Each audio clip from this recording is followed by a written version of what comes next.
Hey, I'm Sheniece Charway, and welcome to Battles and Blessings, the podcast where we take a deep dive into the extraordinary journeys of today's most influential voices. I created this podcast because I believe that everyone's lives, just like the biblical figures, are marked by both battles and blessings. On this podcast, you'll hear some powerful stories that will challenge and uplift you. All right, let's get into today's episode. Hey, Jules. Hi, Sheniece. How are you? I'm blessed. Good to be here. I like Good. these couches.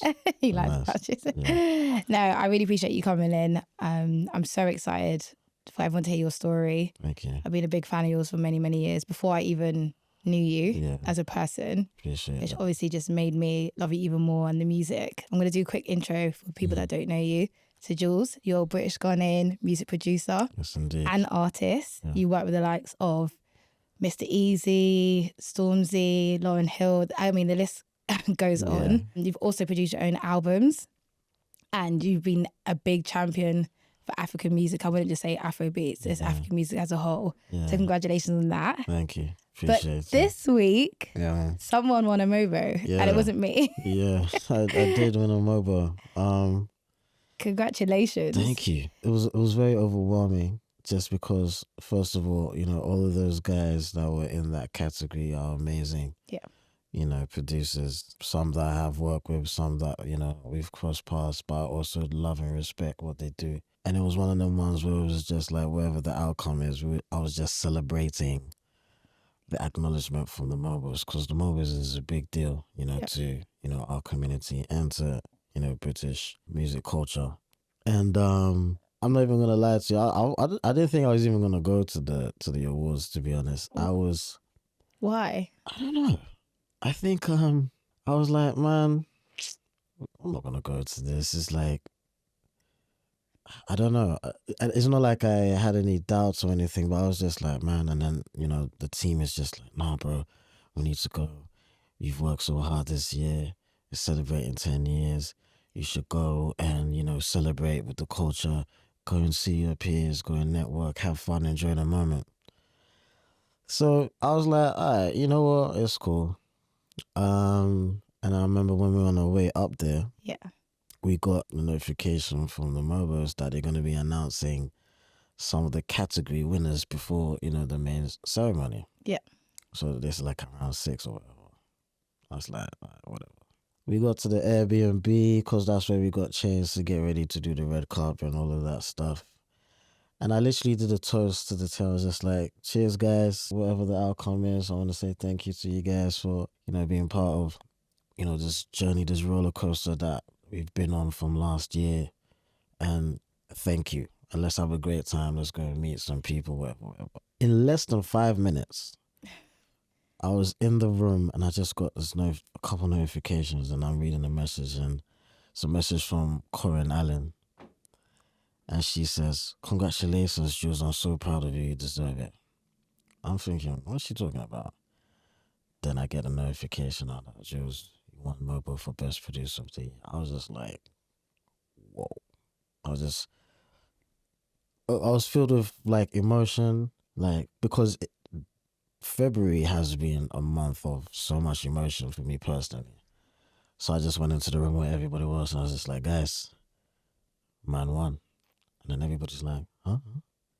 It's like, I won the award. Everybody's screaming, oh, we're going to have a great time. Yo, let's drink. Let's get ready, nephew. I mean, they're just busting shots, and it was just a good feeling. Then Yeah. I went to the room, I went to process it, and I got down on my knees and I prayed. I was just like, God, I don't know what it is that you're trying to do, because there's been a lot of ups and downs at the beginning of the year. Yeah. And it's like, I hear you. I hear what you're saying to me. I feel like it's him saying to me, let me in. Yeah. Do you know what I mean? So, yeah, that was that. Called my wife, called my family. I was just, yo, I won. Everybody's just, ecstatic. And I'm just like, yeah, man. So, yeah, it was a good feeling. It was a great week. But it's so deserved. I know Yeah. it's probably a lot to take in, but it is deserved. And I know we've had conversations about how sometimes you might not feel as appreciated in the Yeah. culture, especially what you've done. Do you feel like that's changed now, or do you feel like it's still, like, what does recognition mean to you? And like, people actually being like Juls has had a big impact on culture and African music as a whole? Yeah. You know what? I think that's just me always kind of like, I think for most of my career I've really done things independently. Yeah. And a lot of the music I've made is by God's grace, you know, doing music with all of these people. Obviously there have been a few people who've connected me with certain artists and stuff. But Wizkid reached out to me directly wanting to work. And people like Masego, and that's just based off my sound. And if everybody seems to love this sound, then you would feel like you'd be able to have the ability to produce for almost anyone and everyone. But I know that it's not that simple. I'm always thinking, oh, maybe there's somebody cock blocking situation, or maybe, you know, is it an industry thing, or I don't know. It's always there's definitely a lot of self doubt from my side. Yeah. But then when you go out and everybody says you're doing amazing and we love your work, this, that, and the third. Just looking back at my career, I didn't feel like it reflected that. So I feel like I suffered a little bit from imposter syndrome. I guess to me, success, I just look at things from a different perspective, but I think it's definitely legacy that's important to me. And just doing things a little bit different and outside the norm. Yeah. And not letting anybody put me in a box, which tends to happen with a lot of people. But I feel like I definitely have an idea of where I want my career to go, where it's just going to be a different chapter. I feel like I've been in chapter 1, and the next chapter I know exactly what I'm trying to do, and I know that that's definitely going to be the beginning of a completely different era. I don't think I've scratched the surface at all with regards to my music. I feel like now I'm going to be as experimental as ever, but I was just looking for that boost of confidence, and I think the MOBOs definitely did that for sure. And yeah, just, you know, the fact that when you put out music, you get amazing support from the fan base. Yeah. Especially like, you know, I've got some hardcore fans that I'll be always appreciative of. And then just support, you know, from everybody like yourselves, you know, various peers in the industry who are able to make certain things happen for me. So, you know, I look up to Black Coffee and K Tronado and Yusuf Days, like how they do things a lot differently. So I'm just like, yeah, I want to be able to curve a lane of my own where it's just mind blowing. I want to do a festival in a park and then create an amazing musical experience for everybody to enjoy. And yeah, man. So do you feel like this chapter has been you setting up your legacy? Yeah, I think it's been a chapter which has been very rough because there've been a lot of ups and downs. It's been from quitting, you know, a 9 to 5, because my whole background. Yeah, let's get into that a little bit. 'Cause I think people probably just know you've gone straight into music, but it wasn't always that way At all. How did you get into it? And like, did you always have a love for music, or did that just come with time? I definitely always had love for music as a listener. Growing up in the house was a lot of reggae music because of my mum, and then jazz music because of my dad. And I feel like that consciously already reflects in my music currently in terms of, you know, the BPM and the drops and the bass lines and all of that stuff. But I only really started making beats like in final year of uni. So this is 2007. Yeah. But my whole background, educational background, is finance, banking, investments. I have an undergrad in finance. I have a master in finance. I was working in banking and finance for almost 10 years. Wow. And I think from 2018, when I decided to quit my job to do this thing, music, full time, which was obviously 7 years ago, it's just been like, you know, trying to figure your stuff out. I think I definitely got lucky because at a time when I was dropping a lot of music with the likes of Mr. Easy and Yuji and Malik Berry and stuff, we were in an era where, you know, the music that we were making traveled so far to like the States. I've been to America so many times where people will come up to me and say, you guys are the reason why we even listen to Afrobeats and African music. And I guess this is because they weren't able to get access to the true pioneers of the sounds, or the people who were pushing it, like the Wizzes and the Burners and all of that, because they were in Lagos and not traveling as much. But the journey's been crazy where, again, still independent. There was one label situation that I had, which was just a horrible experience. And I wouldn't advise or wish that on anyone. And I guess I'm even sort of to blame for as well, because there are certain things that I was very oblivious to.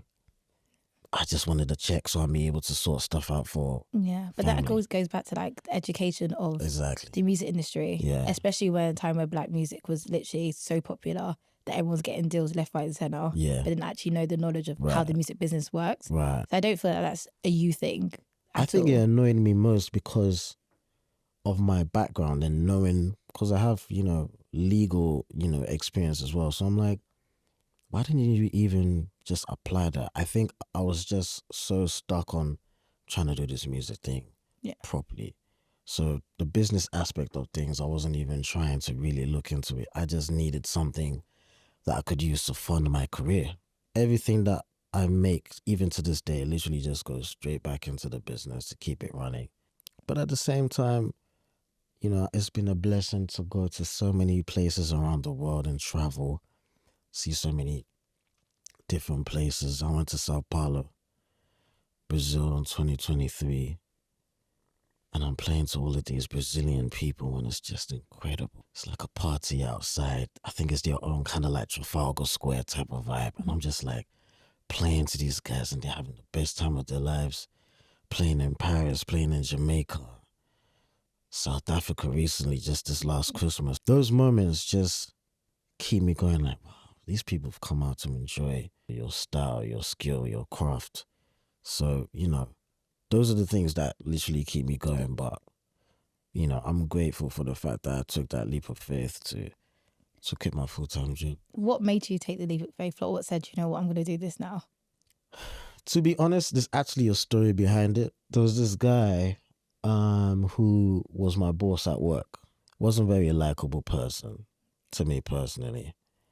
And I feel like his tone exhibited, there were a few hints of, racism, I feel like. Because this was a company that I worked for, which was predominantly black people, Ghanaians, working in this bank.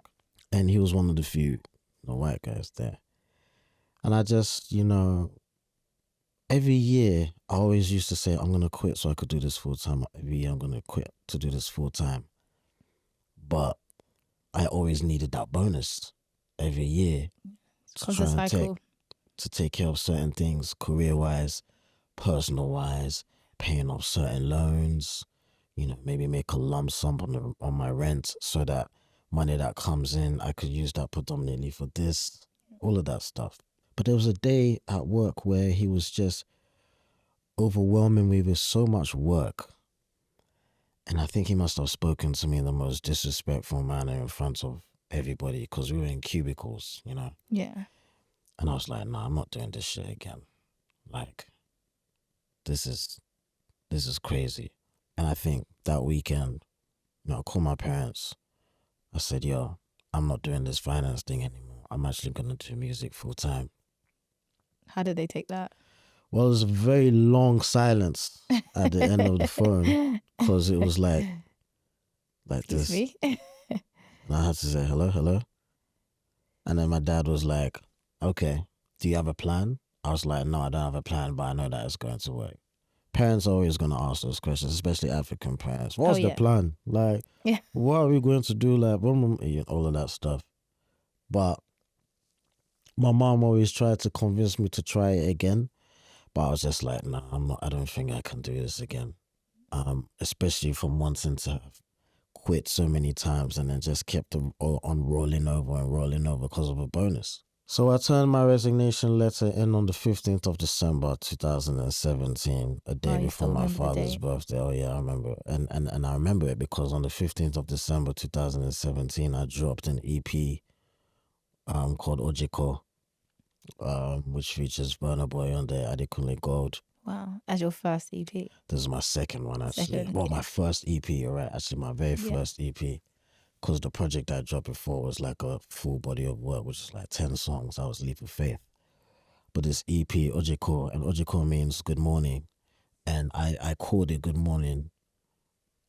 Ojiko is Ga, which is, my father's father tongue.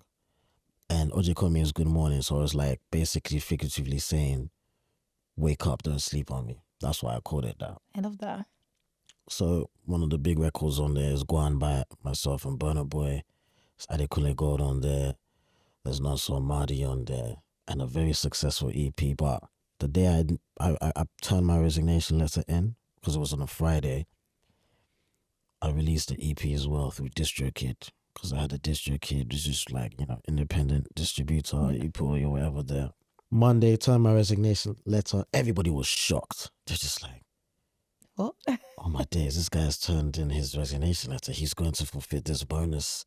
Da da da da da. What's interesting about the bonus as well is I was still entitled to it, but because I was leaving, they tried to cut me out so that they could have more money available for the pot. And that's why I realized, these guys, they're snaky.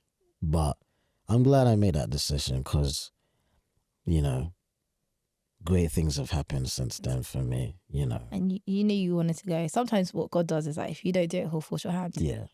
Yeah, that's literally what it was. But I think it was the manner because normally when you're spoken to in a certain way, regardless of who the person is, sometimes that person needs to be addressed a certain way. Like, you can't speak to me that way. Yep.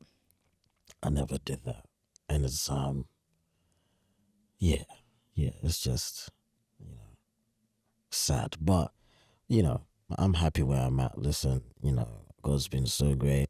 God has been able to change my lives in the most amazing way.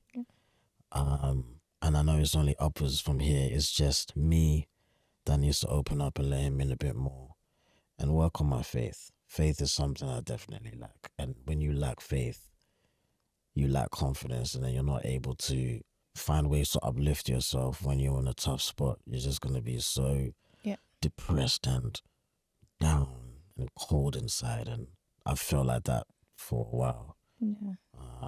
I feel like you're hard on yourself, Jules. I think we've had this conversation as well. Yeah. I think you put a lot of pressure on yourself. And I don't know if it's like the industry that we're in where it's like you have to be number one for it to be successful, when it's like you go to Brazil, people are listening to your songs. You go to America, people are listening to your songs.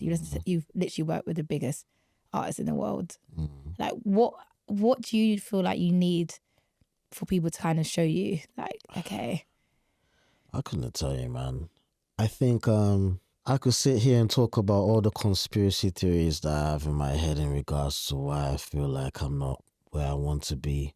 But then I'm learning to stop that now. I think it's really just timing. It's really just timing. I think when I won the MOBO, one of the common things I kept on hearing was, well deserved, long overdue, about time. And when I've heard these words, it just made me realize, people are actually watching and they see it. And they see what I don't see. To me, I'm just like on the go, trying to make ends meet, take care of family, reinvest into the business. And when I really sit back and think about it, there's not that too many people who are able to do things on a, I guess, independent basis, take care of their family, have their own studio space, create the music that they want when they want, and, have a very receiving fan base who engage and enjoy the music that you put out, regardless of whether it's a record with an Ashake or whether it was a record with, Next Man on the Street. People just love my sound. So that's why I'm tapping into a bit more, being able to, appreciate the real ones more than just always thinking about things that have nothing to do with my career, or thinking that, this person is against you or that person. That's negative thinking. And when you think negatively like that, that's always gonna have, an effect on you. And, I'm in a place where I'm not trying to do that anymore. I'm trying to be a lot more positive. energy wise, like anybody who knows me, when you see me out, we're gonna have a great time. But I need to not just reflect that attitude in when we're outside. It just needs to be everywhere, you know. And yeah, let's not overthinking things. Do you know what I mean? It's definitely one of the things that I definitely want to work on, and even praying more. Just pray in every specific situation. It could be when you're about to anything. It's even if it's just a conversation with God, you know, about to sit down, have an amazing conversation with Sheniece, guide this conversation so that, you know, there's some gems that we walk away with. We're inspired about something, you know, stuff like that. So yeah, that's the space that I'm in right now. I love that. Yeah, I just feel like you always have to pray before everything or ask the Holy Spirit to guide you. Thanks. Because it is a thing where you can get lost and there's a lot of voices. And like they say, comparison is the thief of joy. Yeah. So like if you feel like I've heard someone this else... phrase so many times this week. Comparison is the thief of joy. I've heard it so many times like the past few weeks. It's interesting how certain things you keep hearing them. Comparison is the thief of joy. God's timing. Yeah. Good things come to those who are waiting patient. Yeah. Faith, you know, all of those things. So it's interesting that you literally said that. No, because it's true. Because I think sometimes we see other people doing things and like, why have I not got that yet? And it's like, God has a plan. Yeah. Got everything in God's timing. Yeah. Because maybe we weren't supposed to get it yet because he had other things for you to do. Right. So you have to have the faith that God is going to put you on the right path and do things. Like MOBOs, like you said, this is like the perfect time for you to get it because it's helped you with your next chapter. Maybe if you got it earlier, you might be in a different space where you're like, oh, do you know what? I don't want to experiment now. Yeah. And you don't know what you're going to do in this next chapter that's going to be incremental to your career and other people's careers and artists. So that's true. I didn't think about it that way, but yeah, you're right. Definitely, for sure. But you got to just keep the faith. I know it's hard because, like you said, you've been doing this for 10 years and there's so much more you probably want to do, but there's so much that you've done. And I never get to celebrate. Do you celebrate? Oh, no. But why? Why do you not celebrate? Just always on the move. All right, next. Like even this MOBO thing, the team was just like, oh, so are we going to celebrate? I'm like, I'll think about it. But I'm just always on the go. I've never really took time to just sit back and relax and be like, you know what, bro, you've actually done well. Like, give yourself a handshake. I've never really done that, but I feel like I'm in a place where I'm about to go on tour in the US. And when I'm doing all of these gigs, I want to be immersed in it rather than it being a job. I want to be in it and then kind of like experience the people and cherish that moment. And I feel like that's definitely going to bring out a lot more in me appreciating the work that I've done. Do you know what I'm saying? So I'm excited about that. And I know that, you know, yeah, I'm definitely giving myself a pat on the back for all the hard work that I've put in the last few years, for sure.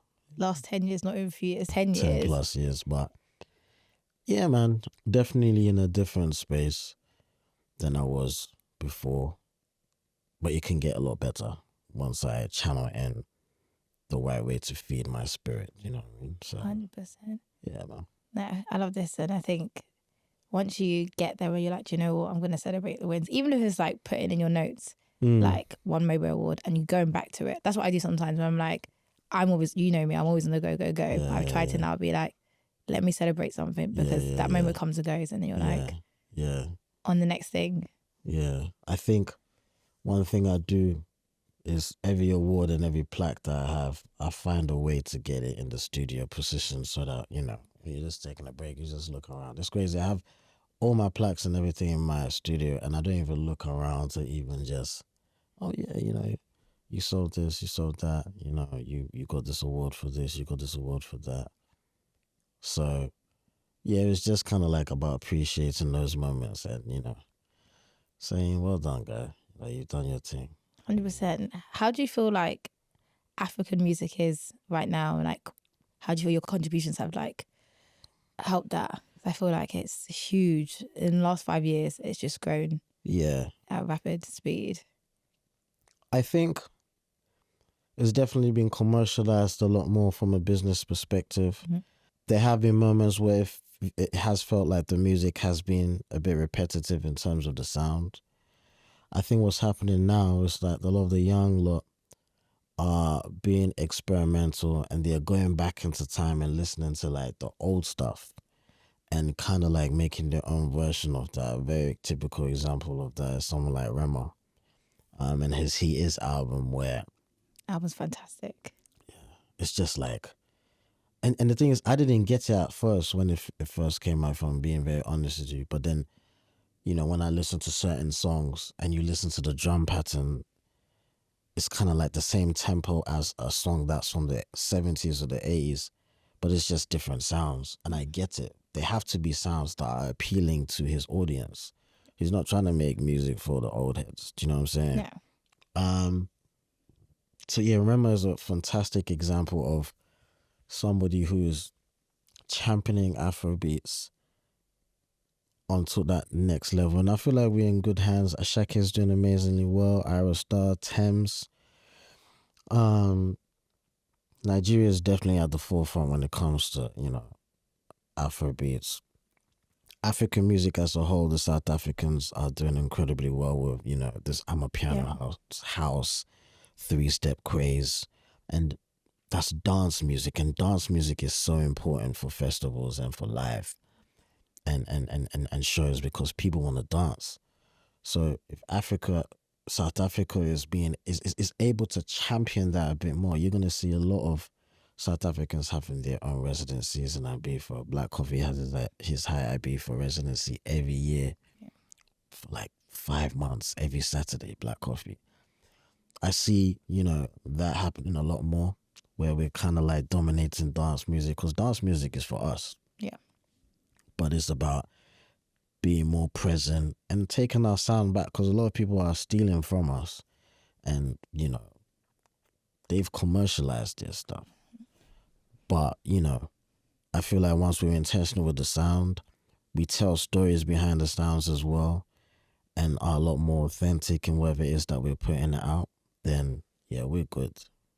You know, sometimes there does feel like there's stagnant moments, but I feel that's because the listener themselves are not really being experimental with their listening. You know, sometimes we just listen to what's put in front of us. Sometimes dig deep and then try and find something that's for you. And then you make noise about that. And that's how you kind of like build a fan base. So. 100%. And that's why I feel like a lot of old songs always come back up. Yeah. Especially on like the short form platforms. It's like they discovered a song from like 15 years ago. And they're like, this is what I'm saying. Somebody saw that I produced on One Day Call, which was like 7 years ago. Last year, getting to the end of Christmas, I saw this crazy trend on TikTok where people were just dancing. So it was just like a revival of an old song. So it's just like all of those things. Like music never dies. Music lives forever. It's literally about what you, the person, do with that music that you've created to make sure that it creates moments and it's a soundtrack to people's lives. Do you know what I mean? So, how do you feel like people within the industry and outside the industry can support producers more? That's a good question. I think there are a lot of producers, including myself, feel like we get hard done by because there's pressure for us to get in the studio with all of these artists and they want to make all of these records. But when it's time for, you know, the business aspect of things to done, there's a lot of dilly-dallying. And if you're not producing for certain people, then you're kind of like putting a certain tier or a certain box. And I feel like we, the producers, can do a little bit more than just being in the studio and, you know, cooking all of these beats and recording all these records for the artists. We are a creator of sound. So turn yourself into an artist as well. That's what I decided to do. If I was going to be one of these producers literally waiting on other people for sessions, I'll probably be at home. I'll probably still be in the bank. But for me to create my own music and be able to kind of like be the conductor of whatever it is that I'm trying to present to the world, that's something that producers need to do and need to champion. And if the labels or the distribution companies or whoever see that, they would invest in the producers a lot more. If you're a producer, you know how to mix. So DJing is really simple. Playing your own tunes to intimate crowds or your intimate fan base, continuing to build that. That's how Kate Tronado blew. Kate Tronado was making beats in his bedroom. Yeah. He's playing his music at his house parties. he had one boiler room that went crazy, and he ended up producing for all of these incredible massive people like Craig David and Thundercat and Childish Gambino. So yeah, there are definitely ways that it can be done where the producer stands up, but it's up to the producer to decide what he or she wants for themselves. What was the catalyst that made you say, okay, I'm gonna become an artist then? I think the way I was treated in certain situations when I started making beats, I think Like, how were you treated? Was it like just not respected, or? yeah, it was definitely not respected. And this is even just one particular, artist. And it's like when you make all of this great music and you own an era, or you have had an era that people love, and because there's so many times where people say, oh, this era was amazing, you don't know what you did for me in uni, and this, that, and the third, and this was our wedding song, and blah blah blah. But when the business aspect of things are not done properly, and then how you even relate and speak to the person on a respect level, I'm like, nah, I can't take that. I'm not going to be a slave to your success. We did this together. Yeah. This is what a lot of artists tend to forget, that it is a common goal. We're trying to make a record that's going to benefit both us and everybody around us to enjoy it. But when the respect is not there, I can't deal with that, period. And I think when that happened, I was like, you know what, I grew up on Ninth Wonder and Pete Rock and DJ Premier, and these guys were doing their own projects where some of the cuts that didn't make some of the artists that they were working with album, you'd be like, yo, can I have that? Or they create their own type of conglomerates in their groups. Yeah, let's make a body of work together. Ninth Wonder presents Actual Proof. DJ Premier and Guru, they came together to do Gangsta. Yep. P Rock and CL Smooth, that type of stuff. And you kind of like present yourself as an artist, as a conductor, like a Quincy Jones. Like, I have all of this music, I'm going to present it to the world in a way where it's very quick. And that's why I taught myself how to DJ, so that I can play these tunes and other tunes so that I could be in the club. But now I also want to do shows where I'm playing the instruments live as well, and you have like a grand or even intimate group of band members, and we're just giving you an amazing musical experience. That's what I'm on. That's how you create your own artistry. And even if you're performing to 50 people or 100 people, those 50, 100 people came for you, and they're going to make noise about you, and it just gets bigger. So yeah, that's why I made that decision, and it's been amazing. I definitely want to be able to cut more records for other artists for their projects, just as long as it's all mutual, and we can share ideas, and the producer is the one who's going to be able to have the confidence to say, hey, record that vocal again, say it this way, let's scrap this whole verse, you can come harder than that, but you do it in a way where it doesn't dampen the artist or make them feel like they're rubbish. Like, at the end of the day, when the record comes out, you, the producer, have to decide whether you're happy with it, and so does the artist. So yeah, man. That's a really good way, because especially because you worked with so many big artists, to be able to be like, actually do that again, change this, change that. I've had to do that with, I did it, I've done it with quite a few, but it's a way where I'm just like, you're not even like saying, oh, do that again, man. It's just like, nah, bro, maybe you should. I was in the studio with Getz, and then even Getz would be like, oh, how do you think I should approach it? Yeah. Then you just be like, nah, I think you should do the sexy Getz thing. Or maybe Burna Boy, like there's maybe like too many words, or something was too wordy, so you're just kind of like going back and forth with each other, like singing along, and you're like, yeah, maybe you should say it that way. Then you record it. It's like a process, do you know what I mean? So collaboration rather than just and once you're able to build that rapport with the artist, then you're good. So what advice would you give an independent artist? How has that been for you? It's definitely been tough, but I think definitely work on your craft. Try and improve in certain areas. listen to as much music as you possibly can. You know, it's beautiful to be an eclectic producer. A producer who's able to make rap, but you could do R&B, you could do Afro as well. But then if you have a particular sound and then you're able to fuse all those sounds together, that's even better, because then you're able to move into different territories. So yeah, definitely work on building your craft for sure.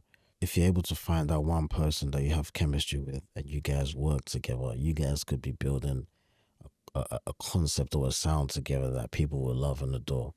There's so many duos that I could think of that have done that, where it's a particular sound for that person. P2J has given Wizkid a particular sound when Wizkid is not working with other producers. There's some artists that are able to work with as many producers, and that's cool. But then even Kendrick Lamar, he's been working with Soundwave since the beginning. That's this guy. YG and Mustard, Metro Boomin and Future. So, you know, if you're able to find that one person, it could be somebody who's also up and coming, but then the music that you guys make is great. You guys have something special there and share it with the world. You just never know who's learning. Who would you say your person is? In terms of the person I would produce, I mean, not to be cocky, but I have produced for quite a lot of people where... It's not cocky, it's just, this is the work that you've done, and this is what we're going back to. Celebrate what you've done. I mean, look, me and One Day Cole have an amazing, you know, relationship where anything we make and everything we make, I know it's gonna go off. The same with Tay Iwa, Odile. Even though Odile and I just have one song together, but then we have the potential to make so much music, and we've been speaking about that for time. But yeah, you know, definitely me and Tay Iwa, me and One Day Cole. The Juls, Mr. Easy era was great, but you know, I don't think that can happen again, because it's just such an outdated sound. And where I'm at sonically and musically, I'm just trying to go on a different level. Now I'm trying to be very, very deep with my African sound. I'm not trying to shy away or dumb down the drums or the melodies. I'm really trying to go deep into my high life and infuse it with Fuji and all of those things. So. That's exciting. I'm excited to hear this. Have you ever had like a creative block? Somebody asked me this the other day. When I go to the studio and I'm making beats and nothing is really coming, I would stop for a second and I'll probably just watch a documentary or listen to my playlist. I have a playlist which is full of songs where I've heard melodies and drums that will inspire me to do something kind of similar. And so I go through that playlist and I'm like, okay, this sounds a bit whatever. Let me try my hands at this. But if I can't make anything at all, I just stay away from the studio for like 2-3 days and let's just try and catch up on life and stuff. But people have very interesting ways of getting rid of creative block, which is, you know, recreational or whatever, or traveling, this, that, and the third. I guess for me, what I normally do is just kind of like sit back, relax, and take a break. Listen to other music to try and get inspired, which normally works all the time. I think the beauty is I'm always just in the studio anyways, just making beats all the time. So, you know, I'm sharpening my skills. But yeah. Do you think during COVID, how was that time for you? So obviously... COVID, man. Yeah, I mean, Wizkid, Made in Lagos. Yeah. True Love. Yeah. It's obviously one of my favourite songs. Did you. you produce that during lockdown or was that before? I produced that in lockdown. Wow. I produced True Love in lockdown. I produced Soweto Blues in lockdown. Yeah. How was that? Blessed with Miri May and Danae was made in lockdown as well. Lockdown was very interesting because I felt like when I was in lockdown, I was literally locked in the studio. Yeah, so it was different from other people, yeah. Luckily, my studio is about a 10-15 minute drive from my house. And the time the government said that, you know, if you have to go to work, then you can go to work. So I was definitely doing that. But I do remember it being a ghost town. Yeah. We weren't seeing anybody. And I used to go on live and DJ for people live as well. And I feel like that even opened up my world to having more DJ gigs because I was creating entertainment for people and I was playing music that people loved and everybody was enjoying it. So as much as COVID was a tough time for everybody, it was a time where I felt people could sit at home and just take things a little bit different because everybody was just kind of like on the move. Music, people weren't really listening to music the way they should be. And I feel like, you know, that was the perfect time for my music to kind of like be, I guess, appreciated by people more, especially during COVID.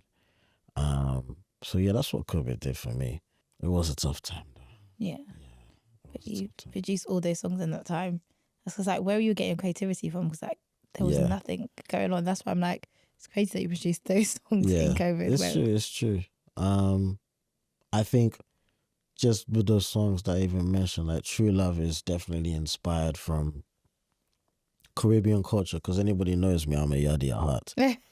Every Ghanaian is a Jamaican at heart. Exactly. And I think if you want to go deep into history, Ghanaians are Jamaicans because of the whole transatlantic slave situation as well. But there's definitely a strong connection there. But I remember just listening to some Dennis Brown and, you know, some other reggae records, and just trying my hands at some drums, but then I still wanted it to sound a little bit Afro-y and have like a little swing to it. And yeah, that's kind of like how True Love really came out. And then, you know, the same with Sweater Blues. Yep. You know, before lockdown, I was in South Africa for a break. And when I went to South Africa, I'm just, you know, hearing all this on a piano. I'm just like, yo, this is crazy. I'm going to try my hands at implementing some of the elements of Amapiano into this record with Soweto Blues, and it just worked perfectly. So, yeah. When I think about it, it's like True Love got me Grammy-nominated through the Made in Lagos album. Congratulations again. And then Soweto Blues was just like a massive song, like for everybody singing along. Everybody loves the song. Yeah. Same with Blessed as well. So it's literally just about creating amazing moments with the music, and you know, it's just nice to hear people say, "Oh, that song with Jazz Karis, great. True Love, love that song, bro. God bless you, bro. Thank you, bro. You're so sick, bro. Keep doing what you're doing, man." There was a time when I was seriously considering quitting music in 2018. Why are you considering that? Because I was just tired of the BS, man. No, we spoke about that before. Yeah. Me just having all of these, me feeling like people want to, you know, not make me. I don't know what it was, bro. But it was like a little self-doubt. I'm just like, man, I'm done with this music shit, bro. I'm going to go back to the bank and get these bonuses and whatever. And I went to this show in Copenhagen in Denmark. Yeah. And it was me, UG, Malik, and somebody else. I can't remember who it was. And we were on the dance. And then this couple came to me.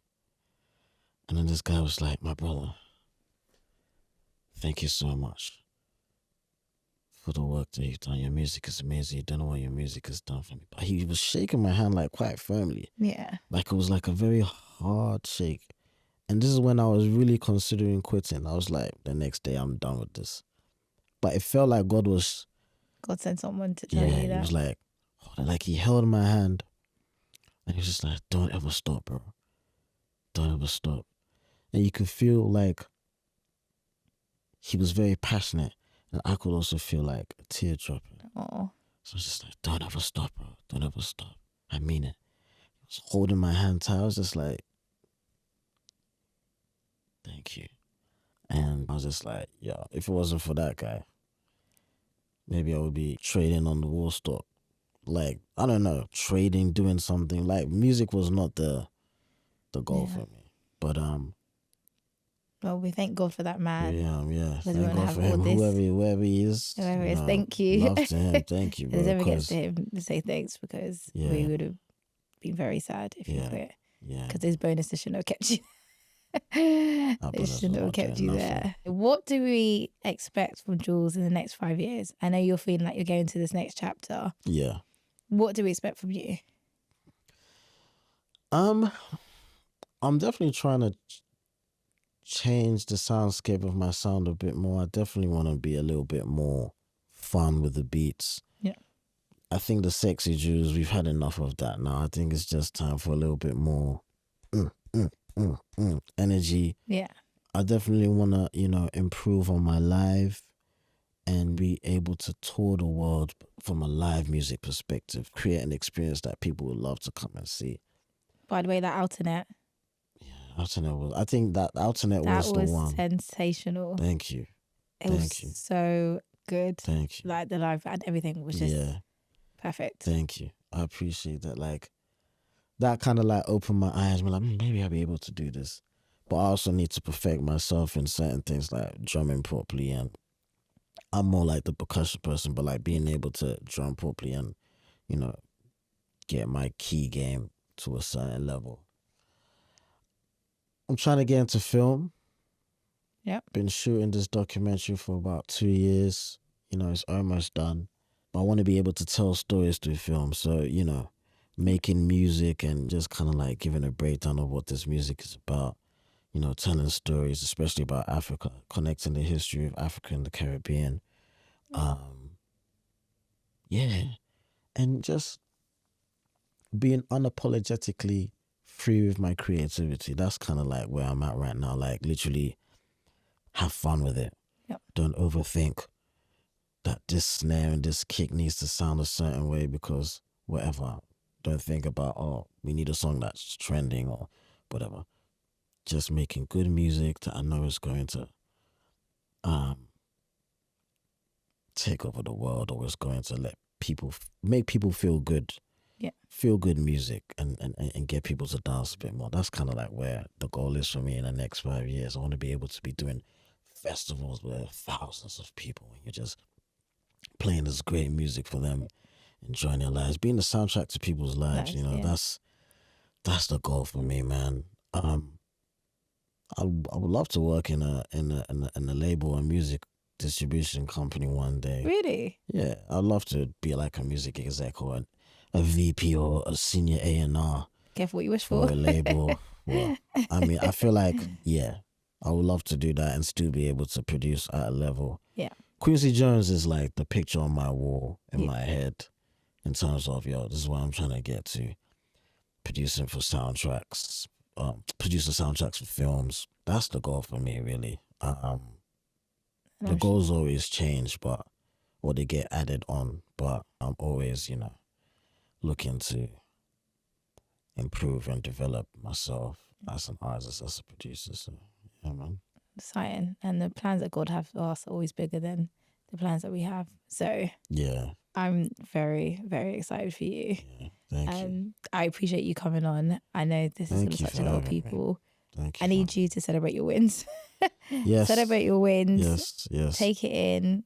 Remember, comparison is a thief of joy. Comparison is a thief of joy. No, I'm definitely going to be celebrating my wins and, just be a bit more present and, just enjoy and bask in the moment. I'm definitely going to be doing that more from now on for sure. Good. Great. Thank you, Jules. Thank you, Sheniece. Thank you for having me. I appreciate it. Thank you so much for listening to today's episode. We all go through ups and downs, so I hope this episode brought you some comfort. Remember, don't get complacent during your blessings and do not give up during your battles. Please don't forget to like, follow and subscribe. I'm Sheniece Charway and you just listened to Battles and Blessings.